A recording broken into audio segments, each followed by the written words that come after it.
So these three questions are thought experiments. What they do is, if you engage with them seriously, is they expand your imagination. They help you step out of your current limiting beliefs and show you a different world, a different reality, a different possibility that you could potentially embody. And you start to get information about yourself from these various situations. It's an exercise of imagination, and it can be quite difficult at the start, especially if you're not used to using your imagination. You might struggle, it might come up with an empty image when I ask these questions. You might not be able to engage fully, but just know, before I ask the questions, just know that it is a skill that can be developed. It isn't just a binary, you can do it or you can't. It's a skill. The power of imagination is a skill. And so engage wholeheartedly with the questions and see what comes up. Don't judge yourself, don't condemn yourself. Just see whatever comes up and cultivate that. The first question is, what would you do if you had $100 million or pounds in the bank? What would you do? And I just use dollars and pounds because I don't know the conversion rates. I don't know. Maybe there's a country somewhere where 100 million isn't that much. Just imagine 100 million pounds or dollars. And what would you do with your life if you were in that situation? You're financially free completely. You'll never, ever, ever have to worry about money again. You're in this position where you have the rest of your life and you have all of this money at your disposal. What do you do?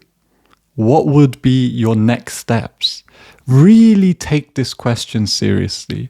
Put yourself, you can't do it as I'm speaking probably. I mean, you might have some ideas, but I would say take some time aside, maybe 5-10 minutes to seriously engage with this. So you sit down, you lay in your bed and just imagine that you have 100 million in your bank. How would your life change? What would you do? What is your first instinct? Run through all of these different scenarios step by step and just see what comes up. So initially, you're probably going to want to maybe pay off some debts, maybe buy a house, take care of your family, all of that stuff. But this isn't the meat of what we're actually looking for. So just play through those scenarios. Maybe you want to go traveling for a year, you want to indulge in all these different luxuries. Be honest about that. What would you do with the money? And the real meat actually for this exercise comes after you've imagined all of the luxuries, all of the desires that you've kind of burned through, and then you have the rest of your life. So maybe it's been 3 years since you've had this money. Now you have the rest of your life. What are you going to do with the rest of your life? What really matters to you? What would you use this money for? And this is when the answers might start appearing in your mind. What would I do with this money? I'm just sitting here now and I have all this money. What am I going to use it for? Maybe I want to help other people. Maybe I want to make more money. I don't know. These are the questions that you're going to have to ask yourself. And what this thought experiment really and truly does is it steps us out of the limiting belief or paradigm of just not having enough money. A lot of us think about money as a obstacle or something that we need to really, really consider when deciding what we want to do with our lives.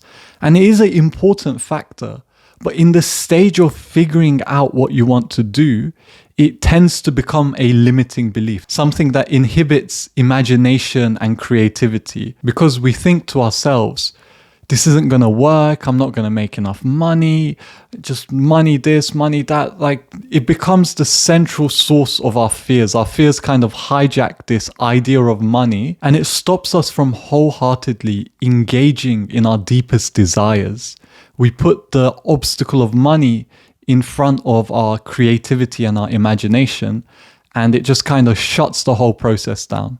So this thought experiment is a way of jumping past that and imagining a situation where you're free of this constraint. And the funny thing is, you're in that situation right now. Money as an obstacle to finding deep, fulfilling work is almost always a coping strategy and a fear, a limiting belief. Money is not really an obstacle. There's some situations where it is, but it's very, very rare for that to be the reason why you can't find meaningful work.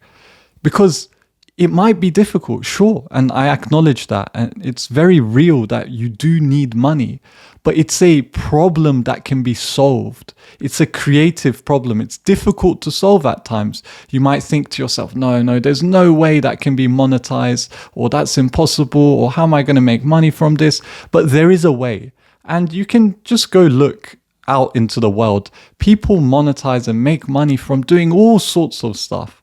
And it's just like, before they did it, you might have thought, oh no, that's impossible. Like, there's people that make all their money just making Legos all day.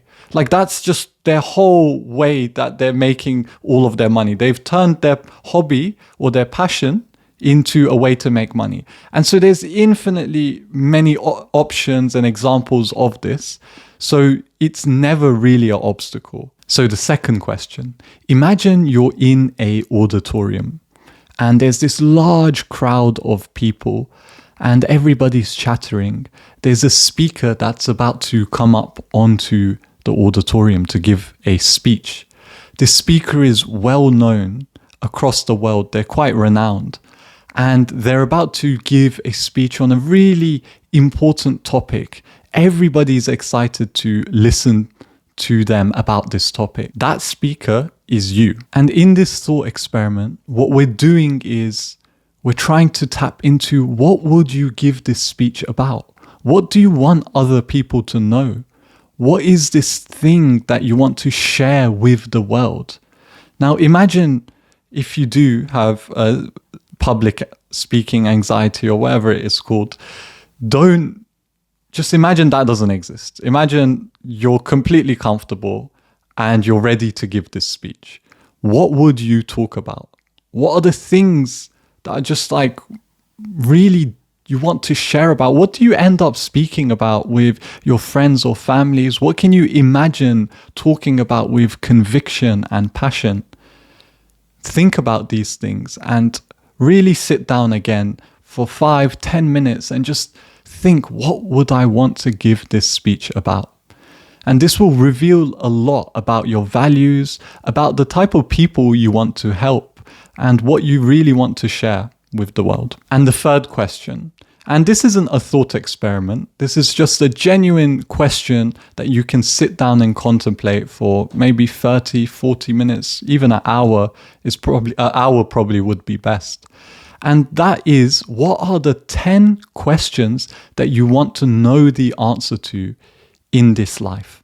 By the end of this life, what 10 questions do you want to know the answers to? This is a really cool question. And what this will reveal is what's most important to you about life. What do you really care about?